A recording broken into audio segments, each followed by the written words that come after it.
Hi friends, मैं परविंदर कारी। Friends, आज की हमारी गेम मैग्नस कार्लसन और मैक्सिम वाइशर लेग्रेव के बीच की है। इस गेम की खासियत यह है कि उस जमाने की गेम है जब दोनों ही यंगस्टर्स के बारे में ज्यादा कुछ खास किसी को पता नहीं था। तो चलिए गेम को शुरू करते हैं। यहाँ गेम की शुरुआत एमवीएल ने E4 के साथ की थी। सिसिलियन डिफेंस, यहाँ मैग्नस कार्लसन ने C5 खेला, knight F3, then E6, D4, C takes D4, knight takes D4, knight F6, knight C3, knight C6, 4 knight variation आप कह सकते हैं इससे सिसिलियन डिफेंस का, knight takes C6, B takes C6, then E5 यहाँ पहले व्हाइट ने किया और यहाँ ब्लैक के नाइट पर अटैक बना। तो ये नाइट गया D5 स्क्वायर पर, नाइट E4। यहाँ पर फ्रेंड्स बहुत अच्छी थ्रेट है। आप कह सकते हैं कि किस तरह का गेम खेला जा सकता है। आने वाले समय में एक चेक दी जाएगी, फोर्स किया जाएगा डार्क स्क्वायर बिशप से इसको एलिमिनेट करने का, और यहाँ से पॉन एक ऐसे स्क्वायर पर पहुंच जाएगा जो बहुत ही ज्यादा अनोइंग होने वाला है। तो इस पॉइंट पर क्या क्वीन को C7 स्क्वायर पर नहीं लेकर जाना चाहिए था मैग्नस कार्लसन को, लेकिन अगर यहाँ से ये गेम आगे बढ़ती है तो F4 पहले यहाँ पर व्हाइट कर सकता है। वैसे यहाँ हुआ था bishop B7, then bishop E2 square पर, तो C5 और फ्रेंड्स C5 आखिर किस स्ट्रेटेजी के तहत माइट भी नाइट किसी बेनिफिट के साथ कहीं जा सकता है, और उसके बाद व्हाइट का नाइट अनडिफेंडेड हो चुका होगा। लेकिन यहाँ एमवीएल ने पहले कैसल किया, क्वीन गई C7 स्क्वायर पर, देन नाइट D6 चेक। और फ्रेंड्स ये मूव आखिर क्या चला है एमवीएल ने, बिशप टेक्स D6 करना ही पड़ेगा, E टेक्स D6 और क्वीन पर अटैक है, और कम से कम यहाँ पर ब्लैक क्वीन टेक्स D6 नहीं कर सकते, अदरवाइज यहाँ C4 पहले व्हाइट करेगा और इस अनडिफेंडेड क्वीन के आगे जो नाइट रखा हुआ है उसे यहाँ डिफ्लेक्ट करवाने की पूरी तैयारी की जा सकती है। लेकिन यहाँ हुआ था क्वीन C6 और यहाँ इस नाइट को कहीं बेनिफिट के साथ मूव करके सीधा चेकमेट करने की तैयारी है। देखते हैं कि क्या सफल हो सकते हैं, लेकिन व्हाइट ने पहले इस F पॉन को आगे पुश कर दिया।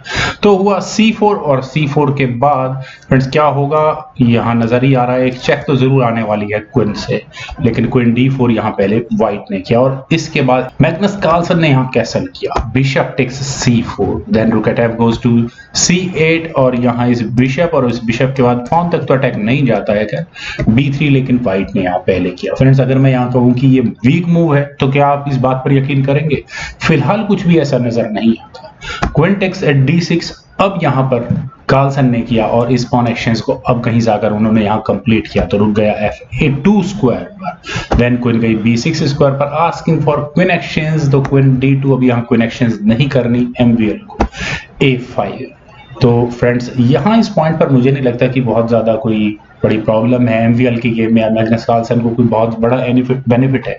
हाँ फिलहाल कुछ देर के लिए मैं कह सकता हूँ कि रुक जरूर पिन करवा लिया है खुद एमवीएल ने, लेकिन एग्जैक्टली इस पॉइंट पर कोई भी यहाँ कह सकता है कि बिशप टेक्स D5 व्हाइट को करना चाहिए था। और यहाँ मैं ऐसा क्यों बोल रहा हूँ, यहाँ से चलिए इस गेम को आगे बढ़ा भी दूंगा तो बिशप टेक्स D5 ज्यादा से ज्यादा ब्लैक कर सकता है और गेम बिल्कुल इक्वल रहेगी। यहाँ अब व्हाइट बिशप को B2 स्क्वायर पर लेकर जा सकता है, लेकिन एमवीएल बिल्कुल इस मूव को नजरअंदाज कर गए। उन्होंने डायरेक्टली अपने बिशप को B2 स्क्वायर पर प्लेस कर दिया। और फ्रेंड्स मैं यहाँ चाहूंगा कि आप इस वीडियो को पॉज करें और क्या बड़ी ही सिंपल बेसिक टैक्टिक्स लगाई जा सकती है कार्लसन के द्वारा वो जरा ढूंढने की कोशिश करें।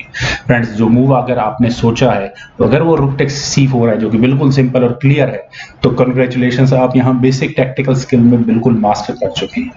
कभी भी अपने किसी पीस को अनडिफेंडेड ना छोड़ो, जो एमवीएल ने यहाँ बेसिक गलती की है, इस पॉन को ही डिफ्लेक्ट करवाना था। इट मींस अब यहाँ कार्लसन क्या कर रहे हैं, अपना रुक देकर व्हाइट के दोनों बिशप्स को ले रहे हैं। अगर डायरेक्टली यहाँ बिशप टेक्स C4 होता है तो ऑब्वियस है क्वीन टेक्स B2 होगा ही होगा, पर यहाँ पहले अपने लॉस को मिनिमाइज करने के लिए एमवीएल ने किया था bishop takes G7, rook takes C2।